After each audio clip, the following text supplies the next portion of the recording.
Benzini ozroq ichadigan mashinada yuraman desangiz, komfortdan ketish kerak. Narxi shu. Endi yumshoq, komfortabilni mashinada yuraman desangiz, uni narxi bor. Arzon mashinada yurishlikda ham narxi bor, qimmat mashina. Allohni siz bilan birga bo'lishini ham narxi bor, birodar. Ya'ni nima qilsak, Alloh biz bilan birga bo'ladi. Nimasi bilan?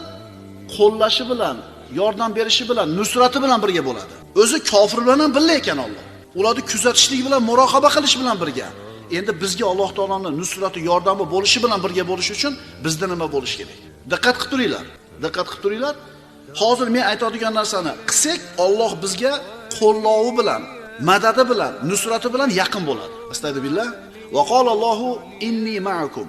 Alloh taolo dedi, albatta men sizlar bilan birgaman.